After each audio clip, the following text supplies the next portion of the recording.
하나님 사랑합니다. 하나님 사랑합니다. 오늘은 질서 있게 하라 하는 제목으로 말씀을 전하면서 함께 은혜를 받고자 합니다. 오늘 본문 말씀은 사도 바울이 고린도 교회에 하신 말씀입니다. 고린도 교회가 애언하는 사람도 나오고 방언하는 사람도 나오고 또 방언 통변하는 사람도 나오고 여러 가지 성령의 은사들이 나타났습니다.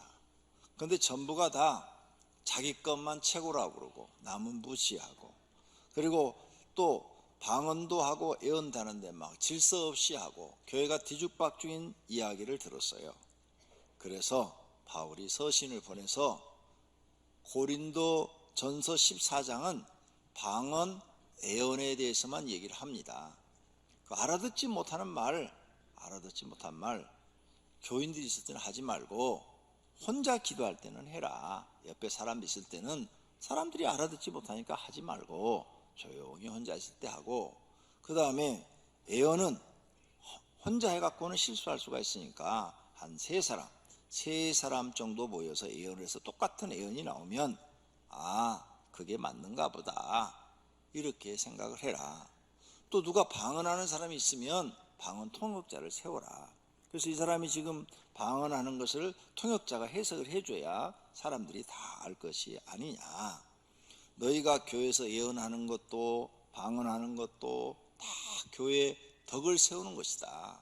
이런 것들을 좀 품위 있게 하고 질서 있게 하라. 이런 뜻으로 바울이 오늘 말씀하신 것입니다. 이 말씀 속에는 우리가 교회 생활을 하는데 교회 생활을 품위 있게 하고 질서 있게 하라 하는 말씀이 들어있는 겁니다. 왜? 고린도 교회가 질서가 없는 모습을 보고 지금 편지를 보낸 거거든요. 그래서 우리가 오늘은 사도 바울 선생님이 우리에게 주신 말씀, 모든 것을 품위 있게 하고 질서 있게 하라 하는 이 말씀을 가지고 은혜를 받고자 합니다. 인터넷을 뒤져봤더니 자녀 교육용으로 양마을과 늑대마을 이야기가 나와요. 깊은 산속에 모두 착하고 질서를 잘 지키는 양마을이 있었어요. 이 양마을의 양떼들은 질서를 참 잘 지키고, 그런데 그 뒷동네에 질서를 안 지키는 늑대마을이 있었습니다. 양마을은 학교 급식 시간에 너무나 행복했어요. 맛있는 밥과 국이 있어서 행복도 했지만 그보다도 더 행복한 것은 양들은 딱 질서를 사가지고 밥을 타고 밥을 이렇게 먹는 거예요. 이런 질서를 잘 지키는 습관 때문에 아주 식당도 아주 분위기가 좋고, 그 다음에 또 먹고 난 다음에도 다 깨끗하고, 그래서 다른 사람이 와도 또 아주 밥을 먹는데 그 양들이 아주 먹기가 좋았어요. 또 서로 자리를 양보하고 몸이 아픈 양이 있으면 양보도 해주고, 이렇게 해서 너무너무 웃으면서 밥을 먹고 행복하게 먹었어요. 그런데 반대로 늑대 마을 학교 급식 시간은 마치 전쟁터와 같았어요. 힘이 센 늑대들이 먼저 먹으려고 막 가서 힘이 약한 늑대들을 밀어내고 자기들이 먼저 밥을 먹고, 힘센 늑대가 항상 싸움을 걸고, 급식 받은 늑대들은 서로 먼저 좋은 자리에 앉으려고 막 또 다투고, 막 이런 일들이 막 벌어져서 국이 막 엎어지기도 하고 밥을 막 엎기도 하고 급식 시간에 어수선하고 밥을 제대로 먹을 수가 없었답니다. 이렇게 양마을과 늑대마을이 있었는데 어느 날 산속에 불이 났어요. 그래서 동물들이 불길을 피하기 위해서 물이 있는 폭포 쪽으로 뛰어가기 시작했습니다. 양마을과 늑대마을에도 불이 나서 이제 살기 위해서 그들도 막 뛰어가는데, 양마을의 양들은 질서를 잘 지켜서 폭포 쪽으로 뛰어가서 하나도 다치지 않고 다 물속에 들어가서 불을 피할 수가 있었습니다. 그런데 늑대마을에 사는 늑대들은 막 서로 먼저 가려고 막 다른 늑대를 넘어뜨리기도 하고 짓밟고 가기도 하고 그래가지고 많은 부상자가 생기고 그랬다는 거예요. 질서에 대한 아이들 교육용으로 인터넷에 이런 내용이 올라와 있더라고요. 우리가 이 세상을 살면서요, 질서가 굉장히 중요합니다. 법이 왜 만들어진 줄 아십니까? 질서를 안 지켜서 법을 만든 겁니다. 교통법규 안 만들어서 질서를 사람들이 잘 지켰으면 교통법규라는 걸 만들 필요가 없어요. 근데 질서를 안 지키니까 이렇게 지키라 하고 법을 만들어 놓은 거죠. 하나님이 세상에 법을 만들어 놨어요. 왜 만들어 놨을까요? 질서를 안 지키니까 법을 만들어 놨어요. 그래서 이렇게 질서를 지켜라 하고 법을 만들어 놓은 거예요. 내가 이렇게 법을 만들어서 질서를 지키라 했는데 안 지키면 심판해 버리겠다는 거죠. 우상 숭배하지 마라, 우상에게 절하고 소원을 비는 것은 그건 거짓 신에게 비는 것이다, 이렇게 질서를 딱 만들어 놓은 거죠. 그러므로 그리스도인들은 교회에 와서 이제 하나님을 믿고 질서를 지키는 사람이 돼야 돼요. 질서를 지킨다는 것은 규칙을 지킨다는 거죠. 어떤 규정을 지키는 것, 법을 지키는 것을 말하는 거예요. 그렇다면 오늘 본문에 보니까 사도 바울이 질서를 지키라 그랬어요. 첫째로 우리는 여러 가지 은사를 받았는데 그 은사를 사용하는 것도 질서를 지키라는 것입니다. 고린도전서 14장 26절에 그런즉 형제들아 어찌할까, 너희가 모일 때 각각 찬송시도 있으며 가르치는 말씀도 있으며 계시도 있으며 방언도 있으며 통역함도 있나니 모든 것을 덕을 세우기 위하여 하라. 덕을 세운다는 게 뭐예요? 아름답게 하라는 거죠. 교회가 아름답게, 질서 있게 해서 교회가 아름답게 해라. 아름답게. 정말 그렇습니다. 제가 청년 때부터 이제 기도원을 많이 다녔어요. 기도하러 다니느라고. 기도원에 가서 보니까 막 기도하는데 막 별 사람이 다 있더라고요. 여러분은 못 봤을 거예요. 저는 기도하는 걸 이렇게 보니까 막 어떤 사람은 막 괴성을 지르고, 어떤 사람은 막 손을 들고 막 그냥 막 춤을 추고, 어떤 사람은 막 일어서서 막 뛰면서 막 하고, 또 어떤 사람은 막 떼깍떼깍떼깍 막 부르면서 막. 별 사람을 제가 다 봤어요. 네. 그런데 나중에 제가 이제 그런 사람들 이렇게 기도하다가 귀신이 드러났는데 보니까 그게 다 귀신이 시킨 거더라고. 네. 오늘 말씀에 너희가 은사를 사용하는데 품위 있게 하고 질서를 지키게 하라. 그 품위가 떨어졌잖아요. 예수님이 그렇게 하신 적이 없어요. 예수님은 어떻게 병자를 치료했어요? 예수님은 그냥 기도하면 되는 거예요. 그냥 말씀으로 명령하시면 되는 거예요. 그리고 안수하면 되는 거예요. 그러면 병자도 다 낫고 귀신도 다 떠나고 역사가 일어났어요. 예수님이 하는 건 품위 있게 했잖아요. 사도 바울도 그랬어요. 사도 바울도 예수님처럼 똑같이 그냥 명령하면 되고 그 다음 안수하면 됐어요. 사도행전 16장에 보면 사도 바울이 빌립보에 방문을 했죠. 귀신 들린 여종이 점치는 것을 보고 지나가다가 불쌍해서 그 귀신한테 명령을 내리잖아요. 안수도 안 했어요. 그냥 지나가다가 딱 보고 명령을 내린 거야. 그 여종이 불쌍해서. 여종이 점을 쳐가지고, 귀신 들려 점 쳐가지고 주인만 돈 벌어주고 자기는 평생 귀신한테 붙들려 사는 사람이니까 귀신아 나오라! 그러니까 귀신이 나가버려 가지고 점을 못 치니까 그 주인이 화가 나가지고 돈 못 버니까 바울을 갖다가 때리고 감옥에 갖다 가둬버렸잖아요. 품위 있게 하라. 분명히 성경에 써져 있어요. 질서를 지키라. 여러분이 교회에 어떤 은사를 가지고 있어도 교회에서 싸우거나 다투고 일하시면 죄가 되어버립니다. 교회에서는 질서를 지켜서 품위 있게 하셔야 돼요. 누가 보더라도 야, 저 사람들은 진짜 기독교인이다, 예수님의 제자가 맞다, 이런 소리를 듣도록 하셔야 되는 것입니다. 성령 하나님 우리에게 여러 가지 은사를 주는데 대표적으로 9가지 은사를 말씀해 놨어요. 지혜의 말씀을, 또 고린도서 12장에 보니까 지식의 말씀을, 또 병 고치는 은사를, 또 어떤 사람에게 믿음을, 어떤 사람에게 능력 행함을, 또 어떤 사람에겐 애언함을, 어떤 사람은 영들 분별함을, 또 어떤 사람은 각종 방언 말함을, 또 어떤 사람은 방언들 통역함, 이런 은사를 주었어요. 이것만 있는 게 아니죠. 수십 수백 가지가 돼요. 사람마다 하나님이 각각 주신 은사가 많지요. 그런데 그 모든 어떤 은사를 가졌더라도 교회에서는 사용할 때 질서를 지켜라, 품위 있게 하라, 이 말이에요. 그래야 하나님 앞에 인정을 받는다는 거죠. 그래야 교회의 덕이 된다는 거예요. 네가 한 행동이 교회의 덕이 되게 해야지, 교회의 덕이 되지 못한다면 너는 지금 잘못하고 있는 것이다, 이 말씀이에요. 우리가 교회에 나와서 구원만 받는 게 아니라 성경 전체의 흐름이 새 사람이 되라는 거예요. 옛사람을 버리고 새로운 사람이 되라. 하나님의 말씀대로 사는 새로운 인물이 되라는 거죠. 그래야 하나님이 너를 인정하시고 구원뿐만 아니라 상도 주신다는 거예요. 상, 복도 주신다는 거예요. 그러니까 우리가 교회에 나오면 이제는 교회의 가르침을 받아야 돼요.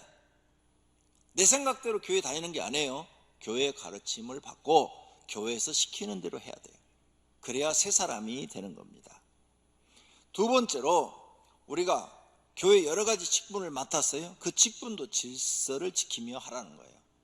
에베소서 4장 11절에 그가 어떤 사람은 사도로 세우고, 또 어떤 사람은 선지자로 세우고, 선지자는 예언자예요.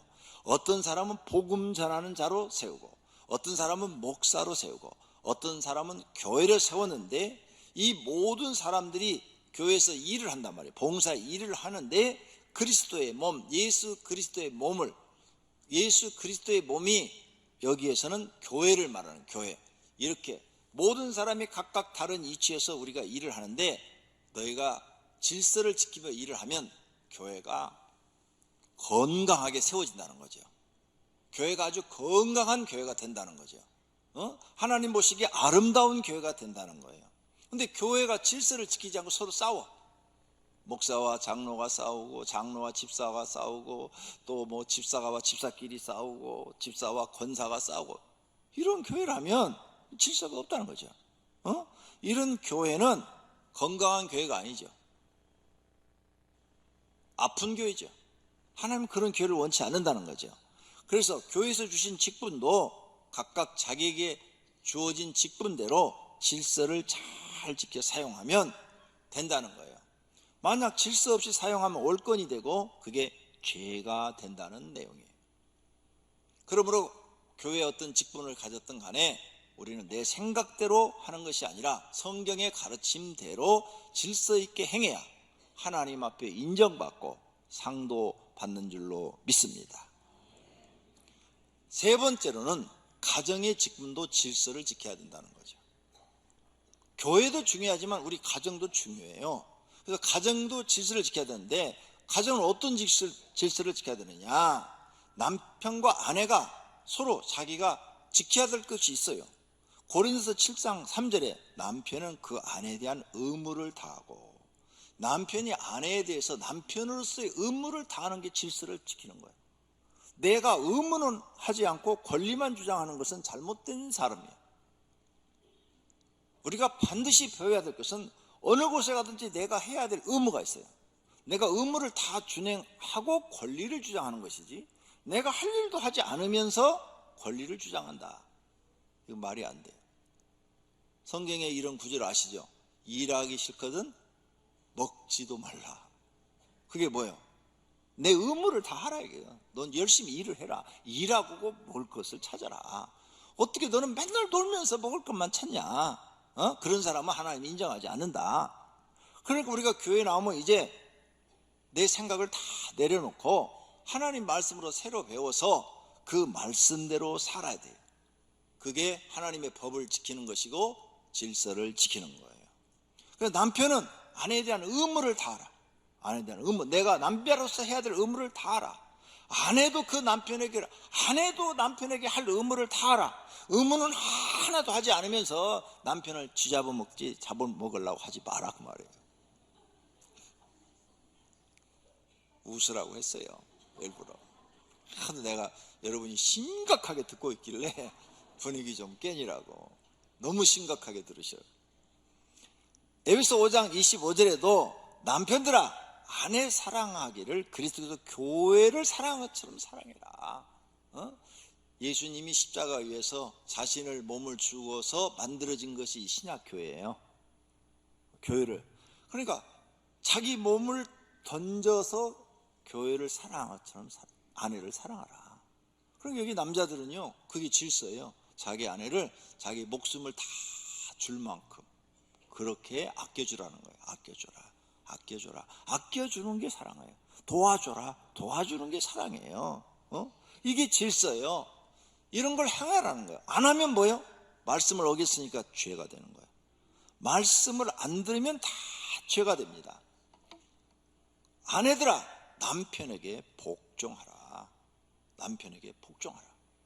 아내들도 그렇게 자기한테 의무를 다 하는 남편에게 순종해라. 복종해라. 그런 말씀이에요.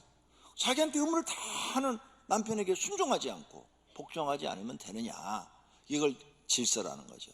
이걸 네가 지키지 않는다면 너도 하나님 앞에 죄가 된다 이 말이죠. 그 죄인이 잘 될 수는 없어요. 누구든지 죄를 지은 사람은 안 되죠. 세상에도 죄를 지어서 그게 들키면 어떻게 돼요? 들키면 벌금을 내든지 감옥 가요. 하나님 앞에는 안 들킬 사람이 있을까요? 한 명도 없어요. 하나님은 우리를 보시는 순간, 아니 우리를 보시기도 전에 이미 다 알고 있어요. 네가 무슨 죄를 짓고 있는지, 하나님 말씀에 뭘 어기는지. 그러니까 피할 길이 없어요. 변호사 갖다 대도 안 돼요. 그러니까 하나님이 하신 말씀을 지켜야 돼요.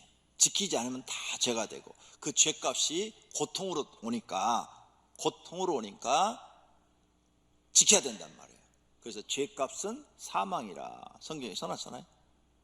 적은 죄든 큰 죄든 죄값은 사망, 죽음과 같은 고통이 온다는 거예요.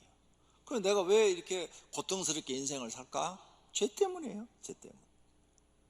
그러니까 우리가 교회 나와서 이제 성경을 배우고 하나님 말씀을 배워서 내 자아를 죽이고 말씀대로 살려고 노력하셔야 돼요. 노력.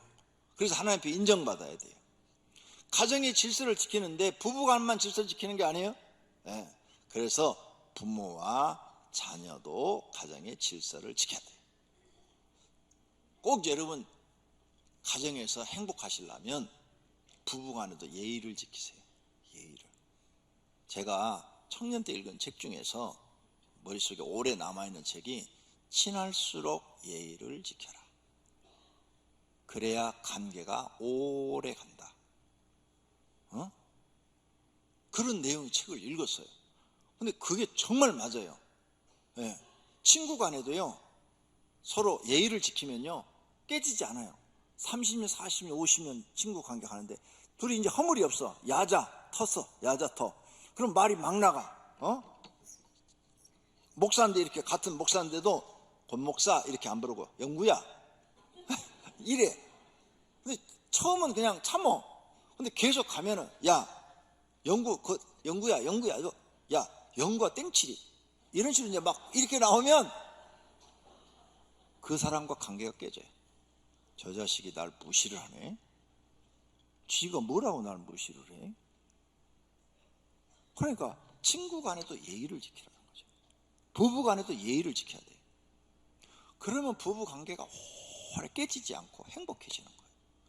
여러분이 집에서 부부 관계 말 타가지고 막 하다 보니까 성질 나면 있는 말 없는 말 다 퍼부어대니까 정내미가 뚝 떨어져 버리는 거예요. 예의를 안 지키니까. 그러니까 싸울 때도 예의를 지켜야 돼요. 화가 나도 예의를 지켜야 돼요. 그래야 관계가 안 깨지고 오래 간다니까요. 이거 제가 그 책 보고요, 굉장한 내 인생에 도움을 얻었어요. 그래서 저는요 30년 40년 친구한테도 존댓말을 써요. 왜? 그래야 관계가 오랫동안. 그리고 내가 상대방을 존댓말 쓰니까 아무리 화가 나도 막말을 안 하잖아요. 막말을 안 해요. 그러니까 그 친구하고 관계가 오랫동안 유지되더라고. 저는 좋은 책을 보면 오래 기억을 해요. 성경은 세상에서 제일 좋은 책이에요. 그러므로 부모와 자녀 간에도 질서를 지켜야 돼요. 자녀는 부모를 공경하라 그랬어요. 부모를 공경하라. 그래서 부모한테 정말 여러분도 예의를 지켜야 돼요. 또 부모는 자녀한테 내 자식이라고 막 함부로 말하면 안 돼요. 막 여러분이 자식한테 막 내가 낫다고 그냥 막 세상에 들을 수 없는 소리를 막 갖다 막 퍼부어버리네 그냥. 그러면 그 아이들은요 기가 죽어버려요. 기가 죽어서 세상에 나가서 자신감도 없고 그리고 부모에 대한 애정도 없어져 버려요. 빨리 가정에서 탈출하고 싶은 거야.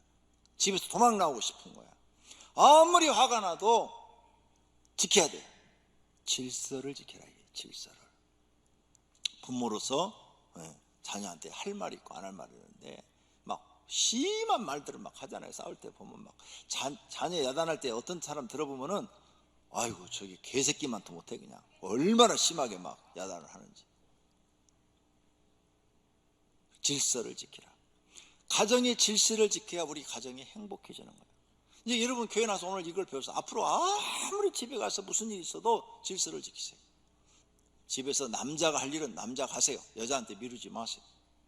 여자가 할 일은 힘들어도 여자가 하세요. 할 수 없는 일만 남편한테 부탁을 하세요. 그래야 가정이 이게 행복해지는 거예요. 참 우리가 교회 나와서 배울 게 참 많죠. 오늘 분명히 성경에 질서 지키라고 그랬어요. 이렇게 가정의 질서를 지키는 사람이 세상의 빛이 되고 세상의 소금이 되는 거죠. 너희는 세상의 소금이니 말씀하셨죠. 우리 세상의 소금이 되려면 소금은요 이렇게 뿌리면은 김치 담글 때 골고루 잘 뿌려져야 돼요. 적당히 잘 뿌려져야 돼요. 그래야 맛이 있는 거예요. 너무 많이 들어가도 안 되고 너무 안 들어가도 안 되고 한쪽만 뿌려주고 한쪽은 안 뿌려줘도 안 되고. 소금은 세상에 맛을 내는 거예요. 이렇게 질서를 잘 지키는 사람이 세상에 맛을 내는 사람이에요. 가정에서도 질서를 잘 지키면 가정에 맛을 내는 사람이죠. 가정이 행복해지는 거예요. 너희는 세상의 빛이라. 빛이 딱 켜지면 어두움이 사라지는 거예요. 어두움은 잘못된 것들을 얘기해요. 죄악, 잘못된. 빛은 바르고 옳은 것. 그래서 집안에 이렇게 질서를 딱 지키는 사람이 있으면 집안이 바르고 바른 길로 탁 가니까 집안이 건강하고 아주 행복해지는 것이죠. 그러므로 가정에서 부모와 자녀, 남편과 아내도 질서를 지켜야 될 줄로 믿습니다. 모든 사람은 자기에게 주어진 직분에 맞는 생각을 하고 그 이상 오버하지 말고 질서를 지키라는 말씀입니다. 로마서 12장 3절 내게 주신 은혜로 말미암아 너희 각 사람에게 말하노니 마땅히 생각할 그 이상의 생각을 품지 말고 오직 하나님께서 각 사람에게 나눠주신 믿음의 분량대로 지혜롭게 생각하라. 내게 주어진 그 이상을 품지를 마라. 그 이상. 아내는 아내로서의 삶을 살고 남편은 남편으로서의 삶을 살아라. 그래야 그 가정이 행복하다 그 말이에요. 네 번째로 교회 생활도 질서를 지키기를 하나님 원하셔요. 바울이 말을 합니다. 데살로니가 후서 3장 7절에 우리가 너희 가운데서 무질서하게 행하지 아니했다. 바울은 데살로니가 교회 성도들한테 나는 너희들한테 무질서하게 행동하지 않았어. 질서를 지켰다. 너희 아무에게 나는 폐를 끼치지 아니하려고 내가 나가서 스스로 일을 해서 내 생활비를 벌었다. 내가 너희한테 헌금 받아 생활할 권리가 있다. 왜? 내가 너희들에게 복음을 전해서 교회를 세웠으니까. 하지만 내가 이렇게 너희에게 폐를 끼치지 않은 것은 너희에게 본을 보이려고, 신앙의 본을 보이려고 우리는 이렇게 살아야 된다. 이렇게 본을 보이기 위해서 했으니 너희도 우리를 본받고 질서를 지키는 사람이 되라. 이 말씀으로 쓴 거예요. 그러므로 교회에 나오는 모든 성도들은 이런 바울 사도의 가르침을 배워야 돼요. 그래서 질서를 지키는 사람이 되어야 됩니다. 골로새 교인들한테도 말을 했어요. 너희가 질서 있게 행함과, 그랬어요. 골로새 교인들이 질서 있게 행하는 걸 보고, 너희는 정말 훌륭하다, 질서를 잘 지키는 교인들이다, 그리스도 믿는 너희 믿음이 굳건한 것을 기쁘게 봄이라. 너희가 그렇게 질서를 지키는 것은 참 기쁘다, 믿음 안에서 기쁘다, 기쁘게 본다, 이런 말이에요. 오늘날 많은 기독교인들이 실수하는 것 가운데 하나가 원칙을 무시하고 질서를 지키지 않는다는 점입니다. 하나님을 믿는다 하는 사람들이 더 안 지킨다는 말이 나올 정도로 질서를 안 지킵니다. 예를 들면 버스를 탈 때 새치기 하는 경우, 이런 거. 제가 옛날에 오살리 금식기도원에 청년 때 다녔는데 3일을 금식하고 내려와서 그 당시에는 다 버스를 이렇게 타고 불광동까지 와야 돼요. 그런데 버스를 이렇게 딱 서 있어요. 그 사람들 다 금식한 사람들이에요. 옛날에는 거의 다 거기는 금식을 했어요. 거의. 그 금식한 사람들이 이제 3일 금식하고 이제 응답받고 이렇게 내려오는데 줄을 딱 서 있는데 어떤 아줌마가 싹 새치기해서 앞으로 가서 탁 끼어서 타니까 뒤에 있는 다른 아줌마가 아줌마 새치기 하지 말아요 소리를 빽 지르니까 급해서 그래요. 급해도 여기 있는 사람들도 다 급해하고 싸움이 붙었어, 둘이. 이런 식이 돼서는 안 된다는 거죠. 질서를 지켜야 된다는 거죠. 이렇게 질서 의식이 없고 원칙을 무시하는 경우는 대부분 자기만을 생각하는 이기적인 욕심에서 비롯된다는 거예요. 그렇기 때문에 바울 사도는 분명하게 우리에게 권면하고 있는 겁니다. 모든 것을 품위 있게 하고 질서 있게 하라. 기독교인들은 뭐든지 품위 있게 해야 된다. 품위 있게 해야 된다. 제가요 전도사 때 어떤 교회 부교육자로 있는데요, 이제 대신방 때 따라다녔어요. 목사님이 오라고 그래서 대신방 때 따라다녔는데, 대신방 이제 끝나고 이제 집사님들끼리 모이는 곳에 이제 저도 같이 차를 마시고 있는데 집사님들끼리 담임 목사님이 흉을 보더라고. 야, 우리 목사님은 식사를 꼭 돼지같이 하지? 내 전도사가 지금 앞에 있는데도 야, 그냥 허겁지겁 막. 제가 그때부터 주눅 들어갖고 밥을 못 먹어요. 그래서 지금 여러분이 날 봤잖아요. 식사 이만큼밖에 안 하고 품위 있게 천천히 먹고 말잖아요. 성도들은 목사가 밥 먹는 것까지도 흉보는구나. 나 있는 데서 그 얘기를 하니까 이제는 배가 고파도 밥을 많이 먹을 수가 없어. 왜? 돼지같이 먹는다는 소리 할까 봐. 그래서 양이 확 줄어갖고 지금까지 제가 양이 줄어 그렇게 날씬한 몸매를 유지하고 있어요. 우리 교인들 알죠? 제가 양이 적은 거. 그때 그 말 때문에 그런 거야. 많이 먹으면 흉본다는 걸 알게 된 거야. 그래서 못 먹는 거야. 성경에 이런 말씀이 있네. 모든 것을 품위 있게 하고 질서 있게 하라. 야, 훌륭한 말이죠. 이제 배워야죠. 배웠으면 이제 그렇게 실천하면 되는 거예요. 과욕을 부리지 않고 적당히 할 줄 아는 자기 절제가 있는 사람은 하나님의 영광을 나타낼 수 있는 줄로 믿습니다. 성도가 이기적인 마음에 사로잡히지 않고 원칙을 존중히 여기고 질서를 잘 지키는 사람은 사람들로부터 칭찬을 받을 것이고 하나님의 영광을 나타낼 뿐 아니라 하나님께서도 기뻐하실 줄로 믿습니다. 어떤 기독교인이 글을 써놨어요. 전철을 탔는데 요 얘기는 교인보감 질서장에 나오는 얘기예요. 예화로. 전철을 타는데 아주 충격적인 일을 경험했어요. 자, 전철에 두 자리가 딱 비었는데 딱 앉으려고 그러니까 어떤 아줌마가 확 밀치면서 탁 가서 앉았어요. 그리고 가방을 갖다 그 빈자리 옆에다가 탁 던져놨어요. 그리고 권사님 빨리 와 여기 자리 있어 그러는 거예요. 그래, 자기도 이제 교회를 다니지만 참 마음이 아픈 거죠.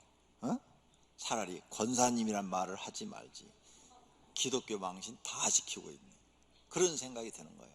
사람들이 다 쳐다보죠. 안 쳐다보겠어요 그거? 그러니까 질서를 지키라는 거예요. 질서 안 지키면 망신당한다는 거죠. 우리 교회는 질서를 잘 지키는 성도들이 되시기를 바랍니다. 교회 예배 드릴 때도 질서를 지키시기를 바랍니다. 내 편안한 것 생각하지 말고 교회에 들어오면 교회의 질서를 지키고, 회사에 가면 회사의 질서를 지키고, 가정에 가면 가정의 질서를 지키는 사람이 되기를 바랍니다. 사무엘이 우리에게 가르쳐줍니다. 순종이 제사보다 낫다. 교회에 나오면 순종이 제사보다 나은 거예요. 어떤 자리에 갑니다. 초청받은 자리에 가요. 그러면 거기에서 안내하시는 분들이 목사님 여기 앉으세요. 그러면 그 자리에 앉아야 되잖아요. 그게 질서를 지키는 거잖아요. 다 자기 자리가 있어요. 근데 난 여기 싫어. 저쪽 가서 앉을 거야. 이렇게 하면 질서를 깨는 것이 되는 거죠. 교회에 오면 교회 안내위원들이 성도님들 앉을 자리를 이쪽으로 가세요. 이렇게 다 얘기를 합니다. 앞으로는 그렇게 질서를 지키는 것, 여기서부터 습관을 들여서, 교회에서부터 질서 지키는 걸 내가 습관을 들이고, 이제 가정에 가서도 그 습관을 실천하고, 직장에 가서도 습관을 실천하면 칭찬받는 사람이 되고 사랑받는 사람이 될 줄로 믿습니다. 교회에 들어올 때 자리가 있어요. 왜 앞자리부터 앉으라고 그럴까요? 앞자리에 있어야 내가 여러분 얼굴도 알고 설교도 귀에 쏙쏙 들어와요. 저 뒷자리 계시면 조는지 안 주는지, 눈을 감았는지 떴는지 알 수가 없어요. 안경 쓰신 분은 더 모르겠어요. 그러니까 앞자리부터 앉아야 또 나중에 예배 시간 늦게 오시는 분들이 뒷자리에 앉을 수 있는데, 다들 뒷자리부터 앉아버리니까 교회에서 뒷자리 못 앉게 하려고 빨간 줄을 딱 쳐놨어요. 근데 그 빨간 줄을 무시하고 또 들어가네. 그러니까 이게 질서라는 거죠. 질서. 제가 미국의 하버드대를 탐방을 했어요. 근데 거기 안내하시는 분이 이 길은 코리아 로드 이렇게 써져 있어요. 아치형으로도 있고 코리아 로드라 간판이 이렇게 써져 있어요. 설명을 하는 거예요. 모든 미국 사람들은 이 잔디밭을 밟지 않으려고 돌아다니는데 한국 사람이 거기를 막 길러 다녔다는 거예요. 그래가지고 학장이 아니 잔디밭에 왜 길이 났냐? 그러니까 아니 한국 사람들이 여기를 막 그냥 지나다녀 거기에 길이 생겼다 그러니까 그러냐? 그러면 여기다가 문을 만들고 여기다 써붙여라. 코리아 로드라고. 왜? 볼 때마다 부끄러움을 느끼라고. 질서를 지켜야 돼요. 미국에 가면요, 식당에 가서 내 맘대로 못 앉아요.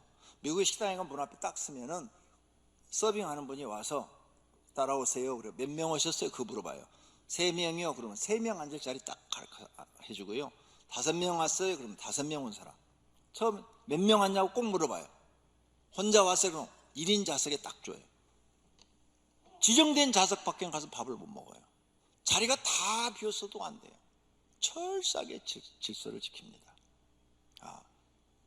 미국 가서 한국식으로 운전하면 여러분은 벌금 엄청 물으셔야 돼요. 미국의 골목, 동네를 가는데도요, 신호등 없어요. 그래서 사거리 딱 오면은 차가 질서 있게 탁탁 움직이는데 그걸 어기면 벌금이 엄청 나와요. 우리나라 벌금은 벌금이 아니에요, 보니까. 미국의 벌금은 엄청나더라고요.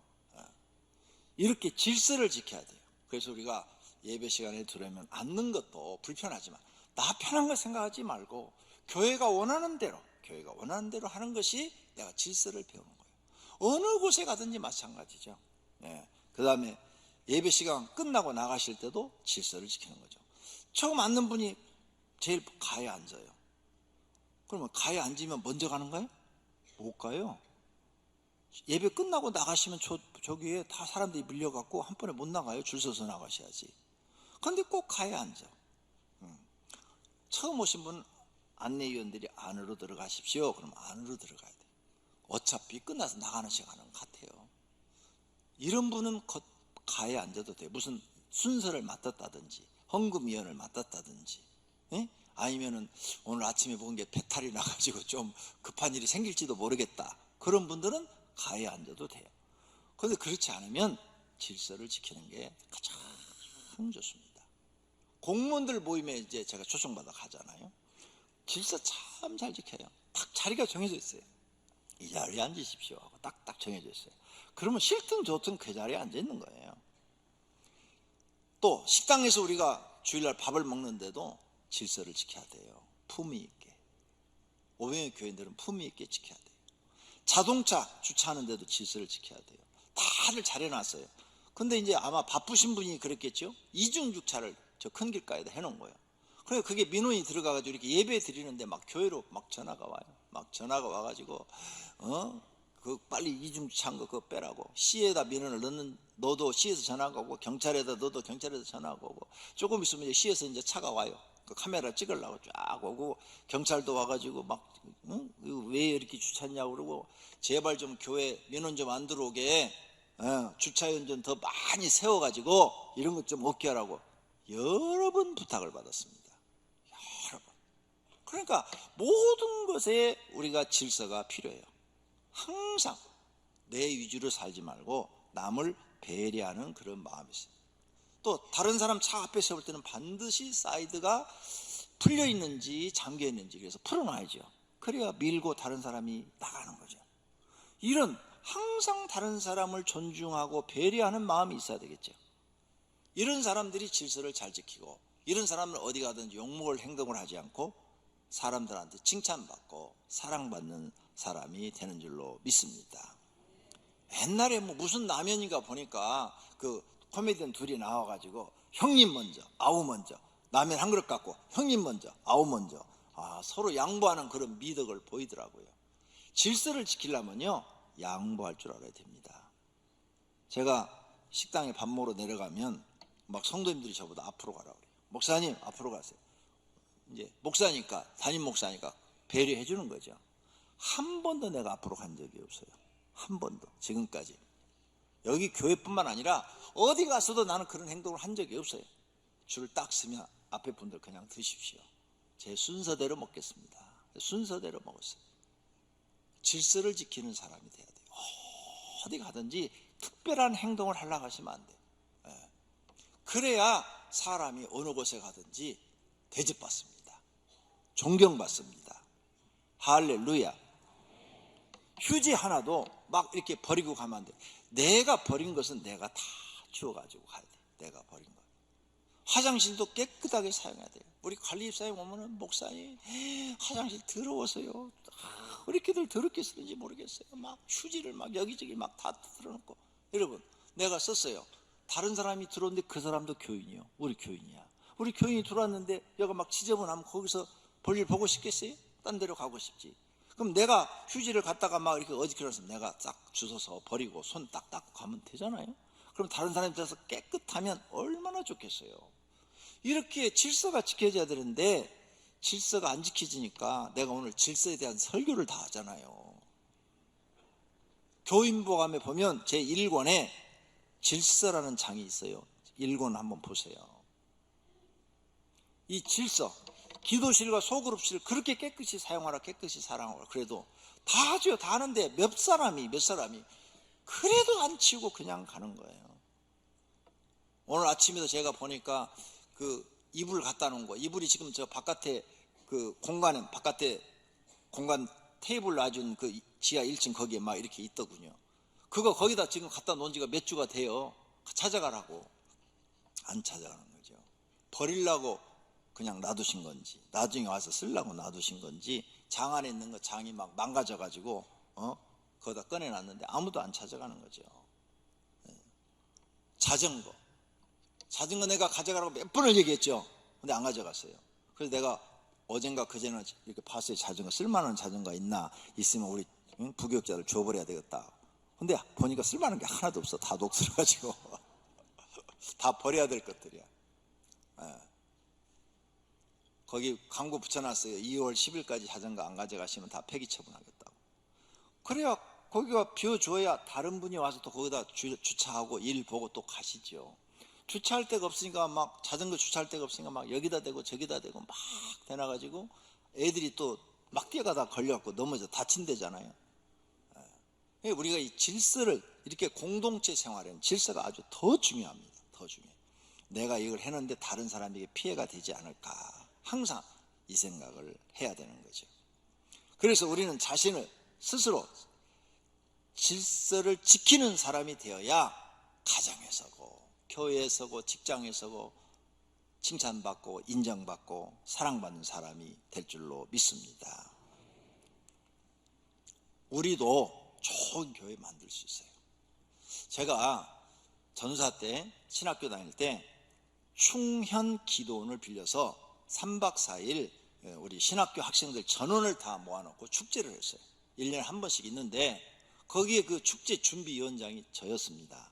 그래서 제가 그 김창인 목사님을 저녁에 부흥회하는데 월요일서부터 목요일날 저녁까지 4일 동안 내가 사회를 봤는데 옆에를 같이 계속 그분을 따라다녔어요. 왜? 그분이 그 기도원 방에 계시는데 가서 모셔와야 되고 워낙 유명하신 분이고 나는 그때 전사 때니까 하늘과 땅 차이잖아요. 또 모셔다 드리고 또 그분이 물을 꼭 갖고 다니세요. 이 보온병에 물을 갖고 들고 보온병 내가 들고 쫓아다니고 그런데 그 교회 성도들을 거기서 만났는데요. 이야, 사회적으로 다 괜찮은 사람들이에요. 뭐 큰 회사 대표도 있고 뭐 무슨 고급 공무원도 있고 고급 직장에서 다 괜찮은 분들인데 거기 와서 그걸 섬기는데요. 너무 질서를 잘 지키는 거예요. 너무 겸손한 거예요. 제가 전사 때 그걸 보고 은혜를 받았어요. 이야, 큰 교회 성도들은 다르다. 뭐가 달라도 다르다. 너무 좋더라고요, 그 교회. 그래서 막 제가 충은교회를 엄청 좋아했어요. 그래서 충은교회 장로님한테 제가 부탁을 했어요. 장로님, 저를 좀 전도사로 써주세요. 제가 가서 열심히 일을 할게요. 사례비 안 줘도 돼요. 배울 게 많으니까 제가 거기 가서 열심히 배울게요. 그 교회 장로님이 저랑 같은 반이고 내 옆자리에 앉았어요. 네. 공부를 같이 해. 그분도 목회자가 되려고. 그러니까 내가 부탁할 만하잖아요. 둘이 아주 친하니까. 그랬더니 그 장로님이 이렇게 말씀하셨어요. 전사님, 우리 교회는요 전도사 아무나 안 써요. 내가 어떻게 할 수가 없어요. 우리 교회 교육과정이 있어요. 6개월 과정인데요, 그 교육을 마치지 않는 사람은 교사도 안 쓰고 전사도 안 쓰고 아무도 안 써요. 반드시 그 과정을 이수해야 돼요. 그러는 거야. 그래, 난 그걸 이수 안 했으니까 될 수가 없는 거예요. 그런데 그 교인들은 아주 질서가 탁 잡혀 있어요. 참 좋은 교회다, 이런 생각을 가졌어요. 오병의 교회도 좋은 교회 만들 수 있습니다. 모든 성도님들이 질서를 지키고 겸손하면 될 줄로 믿습니다. 그러면 외부 사람들이 와서 우리 오병의 교인들을 보고, 야, 오병의 교인들은 대한민국 최고야. 대한민국 최고. 참 사람들이 됐어.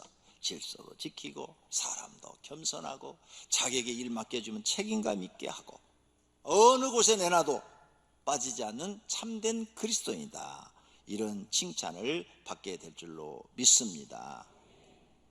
우리가 교회 안에서 내가 조금 손해를 보더라도 질서를 잘 지키기를 소원합니다.